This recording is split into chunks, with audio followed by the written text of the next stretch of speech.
So Wyatt Smith will step in. It's been a good run, man. Those Southwest Guilford guys on the ball tonight, doing a good job. Never met these guys before, but we learned a lot about their work today. Well, good. Yeah. They're doing well on the field as well. So. 6-0, man. Very good season so far with those young men. Tell us what you saw last week from Page. Dominant team last week. They gave up 14 points. They won the game by about 35-14 in that neighborhood. Right. Was it a dominant Page last week? It was. I think that really what we saw was Javon Leak broke out early. The first couple of possessions, both teams went 3 and out, and I thought it was going to be a defensive game, and then the Pirates got pinned down on their 8-yard line, and Javon Leak broke out for a 92-yard touchdown, and they didn't really look back much from that. They took that, and the ball started rolling. So I guess the good thing for Page, they didn't look back at East Forsyth, waiting for East Forsyth to catch up. Page just kept rolling. They kept rolling after that, and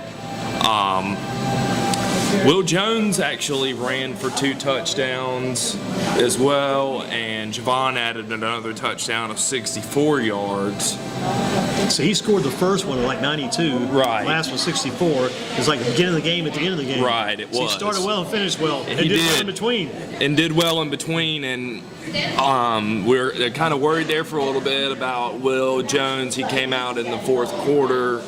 They said he actually was playing defense. Defensive back, like his safety, right? Right. And kind of playing in the middle of the field? Right. Yeah. And caught a interception, and Christian Beal put a hard hit on him from East Forsyth. And it's kind of crazy you mentioned that, because when Will's on offense, Beal, I guess, is playing defense. Indy, does he play some defense too? He does. Working on Will, then Will turns around and plays defense and stop him and go on what you got there. It's kind of wild. Right, and so looked like his helmet kind of caught his elbow, and then he ended up coming out of the game and talked to Coach Gillespie, said it was pretty much precautionary, just because they were doing well. And then I was going to say, you brought up a good point right there. You snuck it in, because I'm wondering if it's a close game, a tighter game, would he have come out then? I don't think so. They were talking about the trainer wanted him to come out after that. So and that's probably I think Lindsay's a trainer over there too. We've seen her before. She does a good job. She is. She does a good job. Lindsay. Yes, sir. Yeah,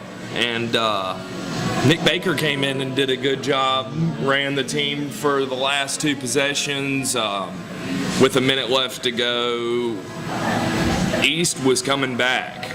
They did not give up. I have to credit Coach Willard for keeping his guys they stayed in the game, and no matter what happened, they didn't stop, and East ended up driving and scoring, going within 13, and then they were down in the red zone again, and Alan Tisdale intercepted a pass with about a minute to go, and Nick Baker came in, took a couple of knees, and that was the game. But it was very intense, and Page came out and played a complete game. They looked best game you've seen them play this year? Best game that I've seen them play this year, without a doubt, especially against the competition. Quality opponent. Right. It showed that they.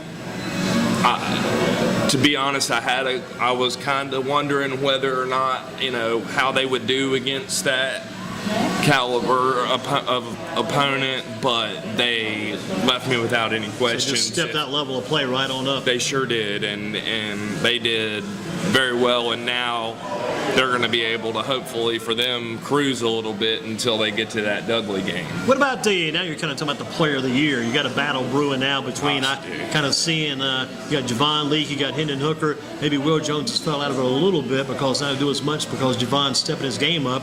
You got Thomas Henning who's been hurt. He's fallen out of the picture there because of the games he's missed. But what about the battle now between Leak and Hooker, and which way are you leaning? You see more of Page, but you've also heard a lot about Hooker. So who are you leaning now toward for the player of the year?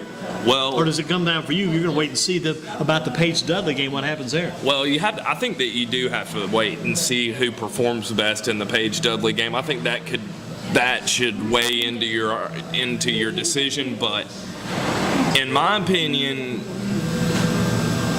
Page has another weapon if Javon isn't performing at his top, Jones, yeah. you know. And I think that Hendon Hooker is really the heart and soul, maybe, of the offense for Dudley right now. They don't have does it come Connell down to, Young or somebody. Well, does it come down to something like this too? Maybe for Leak and also Hooker, that what they both need to do now is start doing like Hillary Clinton and also Donald Trump, start politicking. Make sure when they see the press, you come up to shake your guy. How good to see you, sir. How you doing? Do a little that public relations work too to try to earn that vote later on. It may come down to something like that. Right, and both of those kids, anytime that I've talked to them, they're both very humble young men. We had Javon in here last week. I talked to him. He's very humble and very well spoken, and both of them very intelligent young men as well. So I think that I'm kind of leaning towards Hendon right now. I don't know exactly how many touchdowns he's accounted for total. I didn't look at that number. I think he's 21 total. I think it's 12 pass and 9 rushing, if I'm not mistaken. Okay, so Javon was at 20 before the game last week. Now he's at 22, so it's pretty close there. That's a close. I think Hooker's about 1,500 total yards between rushing and also rushing and passing so far for Hooker. I think he's in that neighborhood right there. And that's the thing about Hendon Hooker is being able to, he's got the arm that he does, and then being able to run like that is. Well, it's like DJ Gray, man. It came in tonight. He's got like 534, something like that on the season, but he's got like 294 rushing, about 240 something receiving, just real balanced. Right, he is really balanced. I saw a lot of him last year. He's a very talented young man as well. Very fast and speedy young man, can move, can definitely move. What about the coach of the year? That's going to be kind of interesting too, because I think Coach Rainey has to get some consideration. 6-0, and you got Coach Robertson and Eastern Guilford, his team 5-0. The coach of the year is going to be an interesting nomination this year too. Who's going to get that? Right, that is going to be very interesting, and I guess maybe that comes down to what happens for the rest of the season too. If you had to do it today, do you call it a tie, or do you lean one way or the other? If I had to call it today, I think that I would give it to Coach Rainey. Just for the taking his guys the way that he has, and in school, you know, this is only the second time in the history of the school that they've started 6-0. Absolutely. And the progress that they've built coming in. If I had to call it right now, that's what I would say. But if you know, one of them ends up fizzling out, or the other one, the thing about it is that Southwest plays in a really difficult It's going to be a wild conference. set of games. They get to Ragsdale, High Point Central, and you're talking about games against Northwest. That's going to be an interesting stretch of games. They got to get the Glenn game taken care of first, and then Eastern Guilford's got the lineup coming in. They've got games like with McMichael this week. They're Moorhead this week. Already beat McMichael last week. Moorhead this week. Then they've got games with Northern coming up. Then they got Eastern Adams, Western Adams toward the end, which is good for them. Right. At the end, the tail end of their schedule. Right. Those They two kind of teams build it as you go along. Right, and East is in Southwest Eastern side, conference, exactly, right? Exactly. Piedmont Tri. It's a tough conference, man. There's nothing slouches there at all. None. There's both of those conferences can be very difficult. I mean, with Eastern and Western Alamance there, Northern's not as good as they have been in the past this year, but that can be a difficult conference as well. So. Well, you look at the coach of the year. Now about the games for this week. Not too many games. A lot of teams are off this week, but there's a few key games after the Southeast at Ragsdale game. Big game. It could be Coach Norwood's last game against his old team. He coached Southeast for about 10 years, and he's getting longer in the road now as far as his coaching career goes. He may be getting closer and closer. You never know when his last game against Southeast may be coming up this year. It may be. It may be, and he wants to win it bad. No doubt about that. There's no doubt that he would definitely want to win that game bad. Anytime that you play against somebody that you've played for, or where you went to school, or you coached, you coached there. And Southeast is feeling the same kind of feeling because they just lost last week. They're now 3-2. They feel the same thing as they go to Jamestown. Right, and Southeast is definitely gonna put up a fight. And they got to bounce back, though. I mean, Southwest took them to the outdoor wood container, took them to the woodshed last week. No doubt about that. Right, and I think it's just maybe that's the difference in the style of play than both of the out of the two teams is the difference between that wing tee that Coach Fritz runs and the passing game that's going on at Southwest. You got to say one thing. We talk about it a lot, man. You just mentioned what I was going to say. Jared Rainey has really done a great job commandeering and leading that team. Man, he is, and he's a The thing junior. about him is, we talked about the offensive line earlier too. Some of the guys, man. Sometimes Rainey runs to his left, he'll come back to his right. He may come back to the middle of the field before he passes the ball. He's got that much time to throw and no holding calls. Right. That's discipline. Speaks all about that offensive line. Sure does. You got that much time to throw. Right. And that's when you found like DJ Gray in that little flat over the top of the defensive line, just drop it over the top for about 20 yards. Big first down, brewing there. Right. But you see the game tomorrow night. Who do you lean towards, Southeast or Ragsdale? Are you ready to make a point in that direction yet? I'm gonna lean towards Southeast. I picked them last week in a low-scoring game, and that was. I didn't miss any games last week. I know it's just wins and losses, but I got them all last week. A lot of people were leaning towards Southeast. I think Spencer Turkin took Southeast. I'm not sure if Joe Sierra took Southeast or Southwest, but I know several people were taking. They expected Southeast because Southeast knocked off Northwest. Right. Expected to come in and do the same thing. Right. Upset the apple cart again. Right. It was kind of the way that I was thinking was that if they ran their offense the way they wanted to, they would be able to keep. They would be able to keep Southwest's offense off the field, and But the crazy thing was, I mean, with right before the half, you had that roughing the punter call, which gave Southwest Gopher a first down when they would have been giving the ball up to Southeast in a one-touchdown game. Could have been a different story because Southeast actually had some momentum right then. Right. Those penalties, and they had to roughing the punter, roughing the passer. A lot of penalties. I'm sure Coach Hessenthal are not happy about those penalties last Friday night. He's got to be probably still upset today. Those 15-yard penalties really do kill you, especially in situations like that where you're getting ready to get the ball back and then you end up with a penalty like that gives. And Coach Rainey went for it on fourth down. It was 4th and 2 at his own 27. That was a gutsy call. I think that got our Danny Pegee pigskin play of the game. That was just a big call for him in that situation. Right.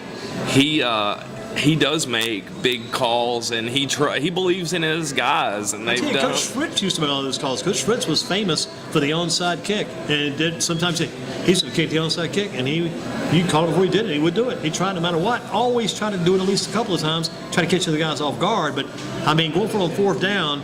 Right. Sometimes that can kill you. Sometimes it can help you. Right. And if it helps you, you just keep doing it. That's right. I know Mr. Durham went for that a couple of times. Dennis Riley's tried that fourth down play a few times in key games against the Heels of all people, and it's backfired a number of times. So sometimes it may keep your job. Sometimes it may cost you your job. Right. Yeah, it says I was looking, and Jaron was 7 for 15 for 171 and 3 touchdowns last week. That's big.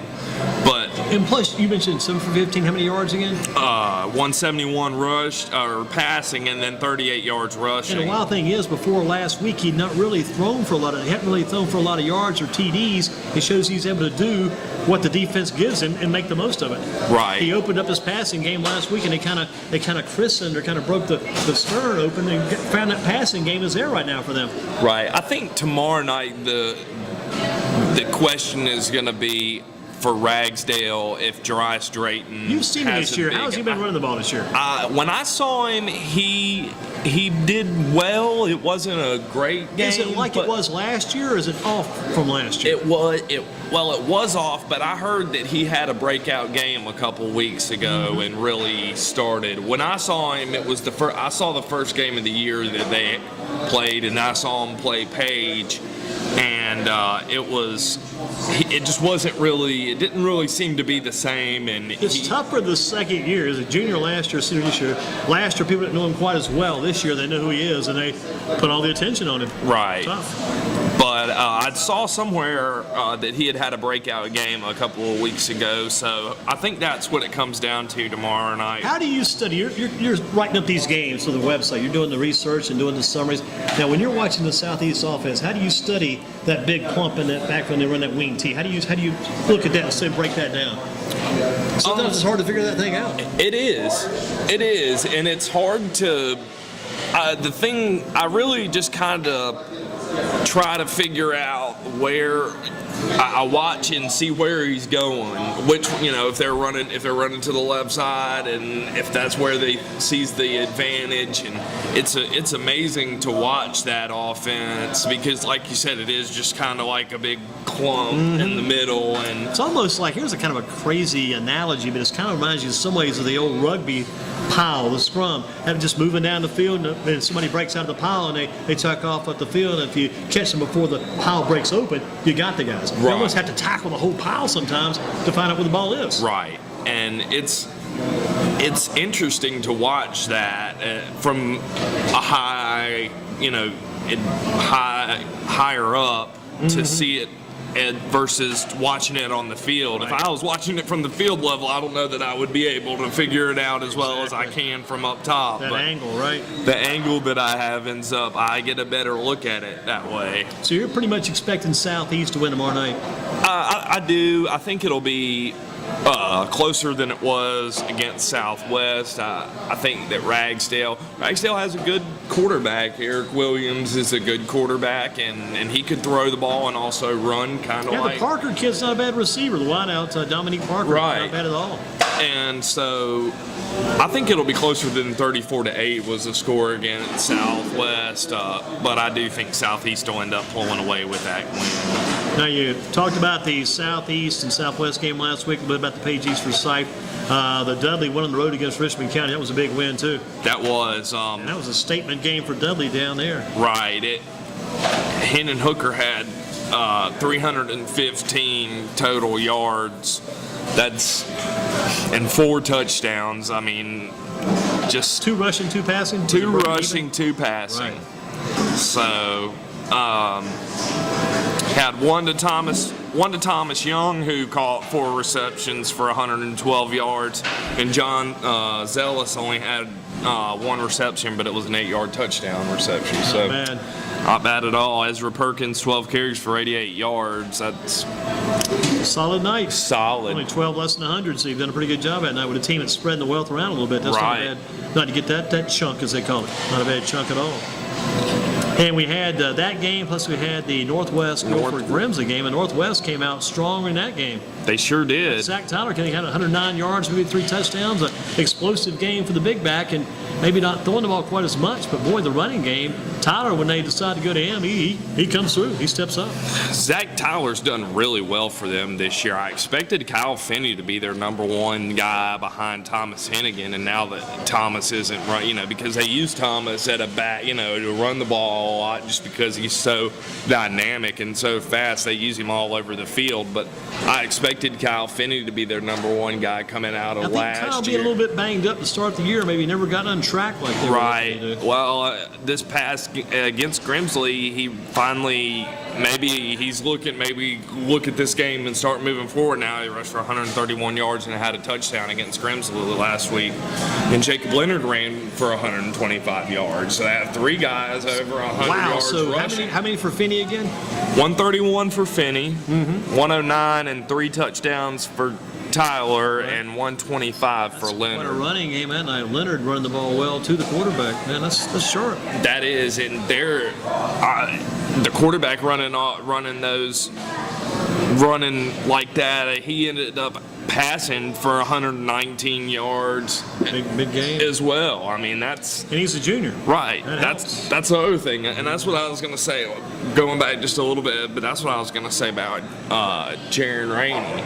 Yeah. Jaron Rainey's a junior too, and that's going to be just amazing Starting to to watch. Scratch the surface, just breaking it loose. It's going to be amazing to see him develop it. And the wild thing is, we got that great quarterback ability from those 2 guys, and we got 2 quarterbacks right now in Hendon Hooker and also Will Jones, both on the Shrine Bowl team. It's a Shrine Bowl game, North Carolina versus South Carolina. If you're a Guilford County football follower or fan, you can't lose. You got 2 guys here. It's got to be one or the other. That's right. Team. That when I saw the picks out of this area, Guilford County, for the Shrine Bowl, I was A big smile came on my face. Very happy. I was very happy to see that those guys all that have that representation from our area on the Shrine Bowl team this year. It just shows you how much talent A lot of talent around we here. have in this area this year. I think we're doing big time quarterbacks right now in a lot of ways. Our running back, maybe we got Javon Lee, but the running back overall talent level may be down a little bit, but again, Right. the quarterback is way up right now. It Way up. is. It is. Now you got, we talked about these teams. You got Dudley, they're still unbeaten. You still got Southwest unbeaten. You still got as well Eastern Guilford unbeaten. You got Page just one loss.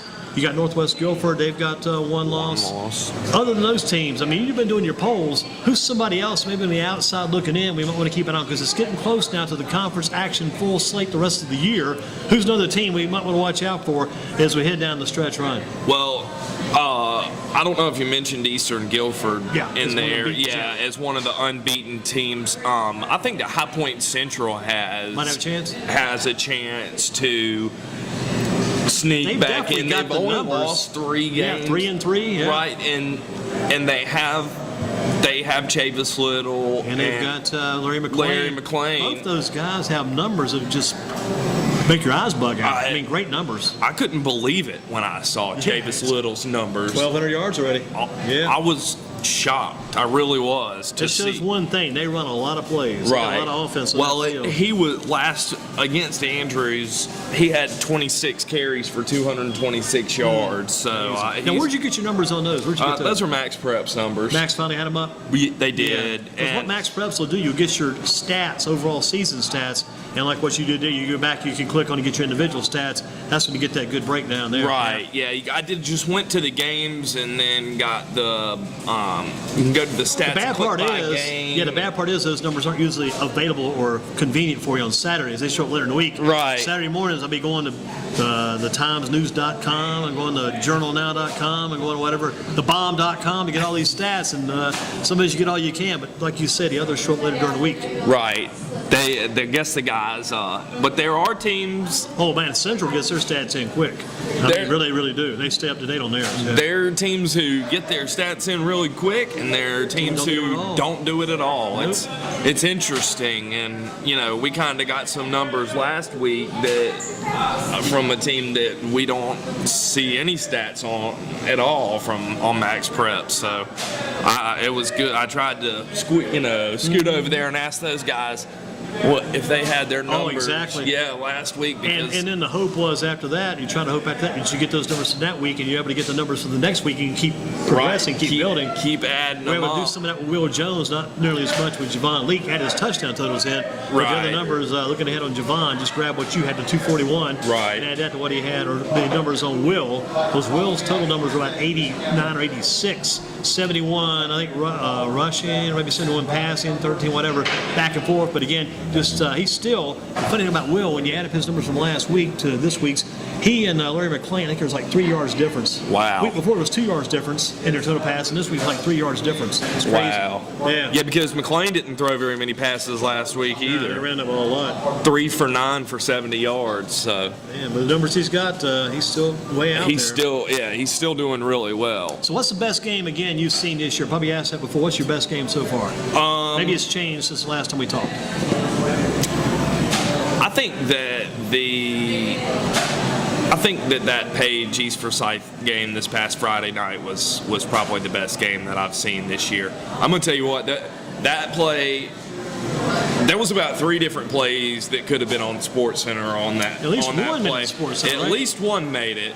It wasn't from our Guilford County team, but Christian Beal, Madison Cone bobbles the ball. They don't show that on the ESPN play. It was Bullens hands the ball off to Cone, and he kind of bobbles it a little bit and then stops and just hurls it. And they go to the far corner, and there's 2 East receivers and 3 Page receivers all in or 3 Page defenders all in one spot, and Christian Beal just goes up with one hand and comes down with the ball and then flips back over, and I was dumbfounded. So that's got to be your game of the year, right? That as of right now, that's my game of the And year. that probably would also involve your play of the year too. Then. Right, that would be that's my play of the year so far. The game before, the Page game before my play of the year was when Javon Lee ran that punt back and the moves that he put on people, but that Christian Beal one-handed catch was unbelievable. What about back to the college scene a little bit too? UNC, Duke, Wake Forest, NC State, East Carolina. How do you stacking those guys up this week? Some of the guys are starting to put themselves in positions where you don't have to worry about making a call. They're just doing it for themselves. They're doing it to themselves. UNC's got to be up toward the top right now after last week's win, I would think. Right. I would put Carolina at number 1. State at number 2, Wake at 3, East Carolina 4, and what was the Duke at 5? Yeah, I've got UNC 1. I think I've got Duke 2, Wake 3, State 4. And there's my real number. That was my list of teams. My numbers are this. I've got UNC 1.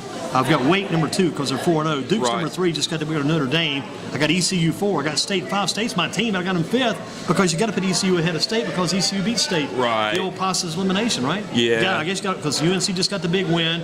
The 1-point win as they knocked off Pittsburgh. Yeah. 2 seconds left in the game. Then Wake's you got to get the 4-0 team at least the second spot. Right. Duke a big win at Notre Dame. You got to get them back up there. East Carolina laid an egg up at Blacksburg, I guess, last week. Yeah. But again, they beat State, so there's your 5. Yeah, that was really surprising. Look, good football weekend, though, for some of those college teams in state. Right. A lot of interest there. What about the Guilford College 3-0 start? Is this a Guilford College team for real, local team? 3-0 start for Guilford right now. I think that they are for real. I think that we'll see them. I don't know how much longer they go undefeated, but I do. I think that Guilford College will have a good year this year. I can't remember who they're going against, but they're home this week. I know that. They are home this week. Home Saturday, 1 o'clock. Trying to remember who they're playing. I can't keep up. I know A&T at home tonight against Hampton. Right. Or Hampton University down at Aggie Stadium. So A&T's home tonight. Guilford's home on Saturday at 1. I gotta go out and look up who they're playing. It's hard to keep all these games. But Guilford's home. We got Greensboro College. We got Wake Forest playing well. We got Elon. They won a big game last week. Elon got a big road win. And Elon's getting another big game this week, too. Elon playing well. You got Winston-Salem State. You got a lot of local teams. Right. And all kinds of local football. Got a good game between State Elon and Wake. beat William and Mary last week. William and Mary was like number 8 in the country. Beat a big team there. Beat William and Mary. Oh, wow. I Big roll this don't week. know why. I don't know how I missed that. Elon coming around right now. Playing much better. Got State Wake this week, right? Big game, yeah. NC State's handled Wake quite a few times in recent years, but right now Wake 4-0. If they go 5-0, they may have to shut down the restaurants over there. People have to go out of town because the whole town's gonna be going crazy. Right. Boy, I think it's in Raleigh too. I think it is in Raleigh. That's a big boost. If it's in Raleigh, it's gonna help. It is. Get that game in Raleigh. Right. It'll be big time stadium, big TV and. What about the Panthers Atlanta on Sunday? That's a big game. Panthers got to hit the road, got to go to Atlanta, and they lost there last time. That's when they had the perfect record. I think it was like 15-0. Went down and lost last year. Man, how about that game? I couldn't believe that they lost last. Well, they got beat up last week. Cam Newton, I'm surprised he didn't complain more. Say, man, I was getting killed, but he didn't really diss on his teammates about the beating he took because he got sacked, 8 times, 2 interceptions. So he was getting beat up, but he didn't really throw it at his teammates. Didn't throw them under the bus. That's a professional. He's changed a lot in that regard. He has. He has. And Kelvin Benjamin only targeted once. I mean, I'm not that great of a quarterback. I couldn't play quarterback probably for a Pee Wee team here in town, but gosh, at least got to get that guy the ball a bunch of times. Why are they not throwing to him? Yeah. I don't get that. I watched bits and pieces of it, but when I heard the numbers at the end of the game, I thought, what in the world? Well, because Benjamin is your best target on the team. He's got to be your best target. One game he had 3 or 4, maybe 2 touchdowns and about 6 catches. Right. Man. So I think the Panthers have to win this game. Yeah, they get 1-3. It's the game against Atlanta this week is a must-win for the Panthers. Must-win. And you're giving it to them, right? I will, yeah. You got to give it up for him. When is Jonathan Stewart coming back? I don't know.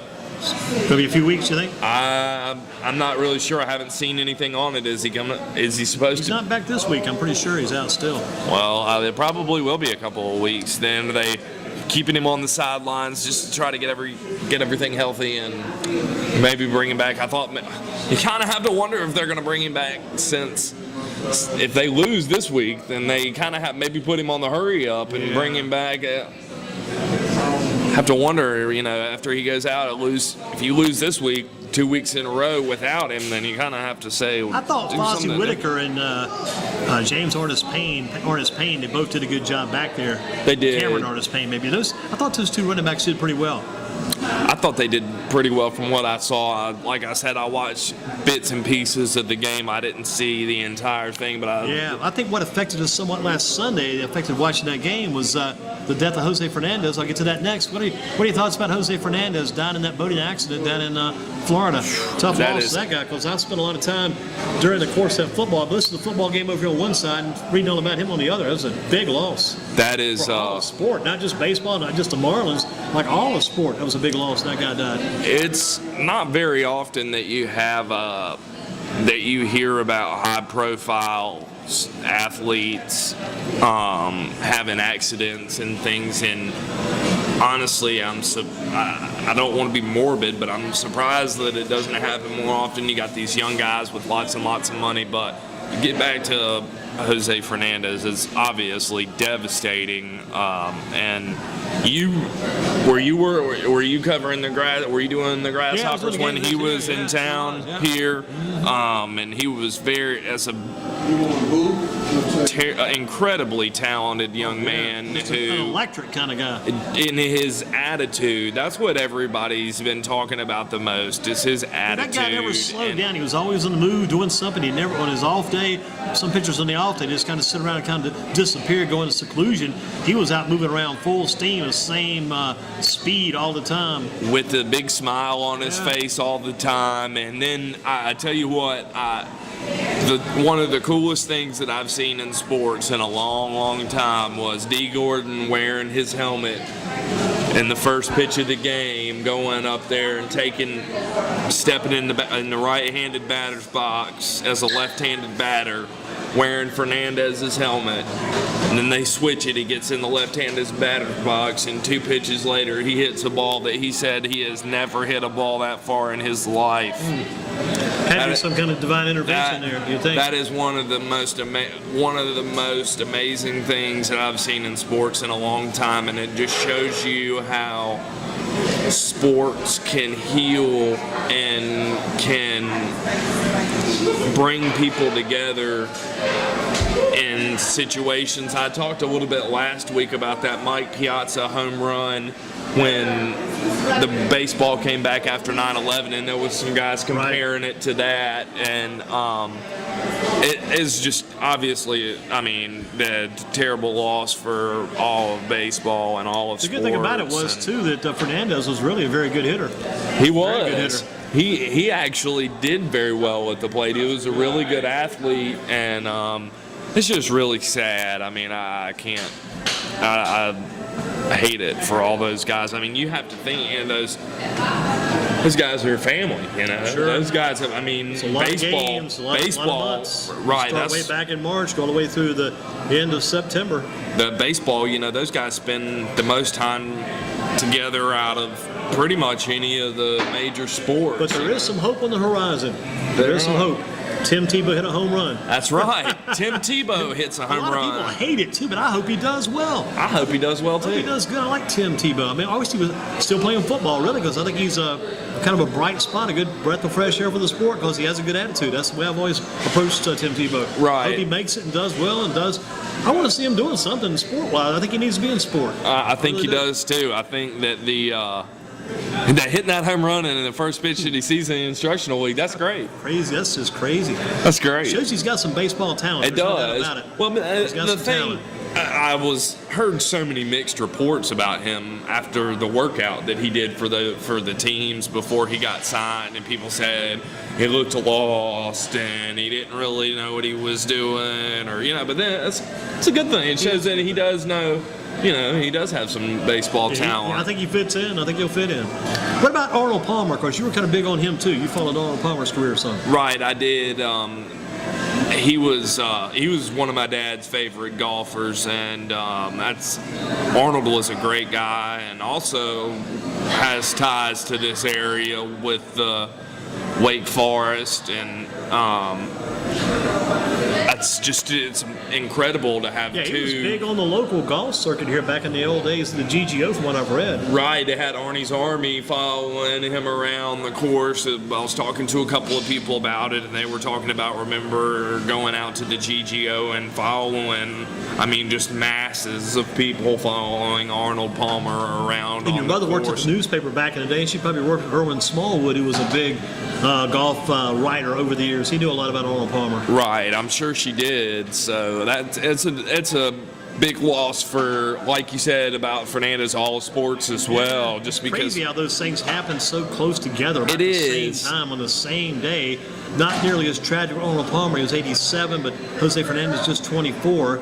And man, you had Mr. Moore, who passed away a couple weeks ago. He was like 77. Yeah. The Bruce Putnam gentleman, whose son quarterback page a couple years ago. Gosh, Bruce, that was sad 51 too. years old. Just a lot of losses in recent weeks. Yeah, we had in all those ties to Guilford County, all of those, especially Mr. Moore there. I played with Clint when I was young and grew up with them, and he had was big into Colt baseball, and then they got Mr. Putnam. I was told, we were talking about it at Page on Friday night, and they were his telling son me Jordan, about it. Quarterback 1 year at Page, came the year after James Summers was the quarterback, took him to the state championship. So Jordan's a junior on that team. He's not going to see any playing time at quarterback except mop-up duty, but he got his chance that 1 year and had a very good senior year. Got him toward the playoffs, and I think they had an Easter Scythe contest, maybe first-round playoffs, and they just came up short just a bit. But boy, Jordan Putnam, for a guy only quarterback 1 year, put up some very good numbers, passing-wise. Very nice numbers. Right, and you have to, they said he's 51 years old, and that's around the age that my father died. I was 14 when my dad passed, and I was thinking about that and just how devastating that is for somebody. He's a little bit older than I was, but still, anytime you lose a parent or somebody that's so close to you, it's hard. But we lost some good people with Guilford County ties or Guilford County residents this past week. Been a busy, crazy week, and big game tomorrow night. You'll be in Jamestown, Brian Herndon's nice facility over at Ragsdale. Yes, sir. You'll be there tomorrow night and checking out the Tigers and also the Falcons as they get set to go, and we're past the midway point of the season. We are. It's gone by in the blink of an eye, hasn't it? I don't know if it's gone by in the blink of an eye for you, but it seems like this first midway point has come early by. in the year, no doubt about it. The leaves are still on the trees. It was 90 degrees on Saturday. I was like, gosh, is it really football time? Halfway through the season?